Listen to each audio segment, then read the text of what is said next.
I was 25 years old at the time of the incident. Then I had a lot of friends. I was an uninhibited, cute, and sociable guy. But unfortunately, I didn't have a permanent girlfriend, except for those with whom I could spend one night and safely forget the next day. One evening, when I was coming home from work, thinking about my own, a girl was walking towards me. You know, she's ordinary. She has long black hair, absolutely typical facial features. Slim, looks 20 years old. The devil knows what made me approach her and get to know her better, because she wasn't even my type. She, in turn, did not object, introduced herself as Monica. We started talking. Monica turned out to be very friendly and cheerful. And so, we walked all evening and all night. Every day we met in the evening and chatted, spent time together in a cafe, a movie, and a month later, I decided to ask her to become my girlfriend. And she agreed, which I was immensely happy about. When our relationship turned a year old, we started living together. All year I was over the moon with happiness and did not look for flaws in her. But as soon as she moved in with me, I began to notice a lot of oddities behind her. She often sat next to me, looked at nothing with crazy eyes, and then looked up at me and broke into a strange smile. When I asked her why she was looking at me so strangely, she seemed to come to her senses, abruptly changed her expression, and went into the kitchen as if nothing had happened. Every time I asked her where she worked, where she came from, who her parents were, she simply evaded the answer. But at that time, I didn't attach any importance to her strange behavior. I took it for granted. I thought we were all different people. Everyone behaves in their own way. Later, Monica began to bring home all sorts of rubbish, some dried herbs, incomprehensible water. She said it was necessary for work, and I didn't dare to object. And one night, I woke up because I felt her gaze on me. She was sitting on the bed and looking at me with distraught eyes. I even trembled with fear, and she just plopped down on the bed and fell asleep. And what surprised me the most was that she never ate with me and didn't eat anything at all in my presence. I have repeatedly asked her why you don't eat anything, and in response, she smiles, giggles, says that she is embarrassed to eat in front of me and allegedly does it when I don't see. And I, like a fool, bought into all this and endured it. The last straw was a recent case. I woke up in the middle of the night and didn't find Monica next to me. I thought, okay. I went to the toilet and dragged myself to the kitchen to drink water. I passed by the living room. I hear the voice of my beloved. I opened the door and was stunned by what I saw. Monica was standing at the mirror, and in the reflection, it was not her, but some other person, and they were talking to each other in an incomprehensible language. I was speechless, slammed the door, and ran to the kitchen for water.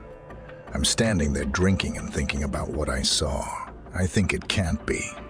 I dreamed it in the dark, and maybe then she was talking to herself. Everything can be. In general, I tried my best to convince myself that I had imagined it, but I realized that I had seen it all with my own eyes, and it simply could not seem to me. When I turned around, I was amazed. She sits down at the table and looks at me again, smiling. I was not confused and asked, "Who were you talking to in the living room?" Yes. I talked to my mom on the phone. Don't worry. Everything is fine. Why did you get up? Went to bed? There was nothing to do. I had to go back to bed with her. Although I really didn't want to. I wouldn't refuse. She would get angry again. I won't hide it. At that moment, I was very afraid of her. After that, I couldn't sleep for a long time. I had nightmares in which my beloved was sitting on human remains, happy with everything, and beckoning me to her. In the evening, when I came home from work, I decided that it was time to put an end to our relationship. I was tired of her oddities. I told her that. They say I'm tired of relationships, and I no longer have feelings for her. She got really angry and started yelling at me, calling me names, threatening, cursing, and at the same time collecting her things. After half an hour, she calmed down and left, and the last thing she said was, "You're gonna regret this." Well, yes, I will regret it. The main thing for me then was that she was gone. I was much calmer without her. In the middle of the night, I woke up to the fact that someone was persistently calling my apartment. I got angry. I thought that the schoolboy was hooliganism again. I looked through the peephole, and there stands the one who came in. Looks at me as if she sees through the door. Does not blink. Smiles and calls. I thought about it and went back to bed, and the calls stopped immediately. I slept restlessly. I had nightmares with her again, and in the morning I woke up in a state as if I hadn't slept at all. And I was carrying bags all night. Months went by. I still didn't sleep well. I didn't look well. I was more tired than usual, but I was glad that Monica didn't visit me at night anymore. Later, I met my colleague Julia, a newcomer in our office. Blonde, legs from the ears, slender, all beautiful. In general, she was my type. Of course, she was kind to me. I took her to restaurants for a week. Then I invited her to my house. I think you understand why. But she didn't mind. When everything was ready and we were about to start, the doorbell rang. I reluctantly approached, looked through the peephole, and there again, this crazy woman is standing and yelling, "I know you're with someone else. Let her go. We have everything in the past. Go to sleep. It's night outside. Stop hanging out with me. You'll regret it," she shouted and left. Julia and I did our job and went to bed. As usual, I woke up in the middle of the night. Julia wasn't in bed for some reason. Strange sounds were coming from the living room. I quietly crept up to the door that led to that very living room, and I distinctly heard a slurping sound. I opened the door right away, and honestly, I wish I hadn't. Then there was this picture of Monica squatting with her head turned towards me and devouring Julia's body. I can't describe the feelings I felt at that moment. I was numb. I didn't understand what to do at all, I must admit.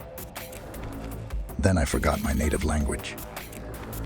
But I was still able to somehow mumble, "Hey, you, what are you doing? Let her go." Monica slowly turned to me, and instead of her face, I saw an old, flabby, and disgusting face, barely resembling a human one. And in this very face, I recognized the one I saw in the reflection when I found Monica standing at the mirror. This something said in an inhuman voice, "I told you you'd be sorry." I slammed the door and ran to my room, put on my pants. Thought I would have time to run out of the apartment, but no. This creature had already come to my room and almost attacked me, but I didn't get confused and jumped out of the window. It's good that I live on the second floor. When I jumped off, I didn't even feel any pain. I ran like a scalded man. Wherever my eyes looked, I ran and was afraid to turn around. I was afraid to turn around. I was afraid that this creature was running after me. When he ran very far away, he came to his senses and went to a friend, constantly looking back. He was very surprised to see me in the middle of the night in my underpants and with eyes the size of 5 kopecks. Then I filed a police report. There was a lot of hassle and proceedings. They said they could not find the culprit in Julia's death and threw up their hands. I just gave up on this story and moved to another neighborhood. Sometimes I wonder what would have happened if I hadn't left her then. Maybe she would have eaten me too. The devil knows. Surprisingly, this creature no longer bothered me and did not fit. Only occasionally in her dreams did she summon to herself a huge pile of human remains.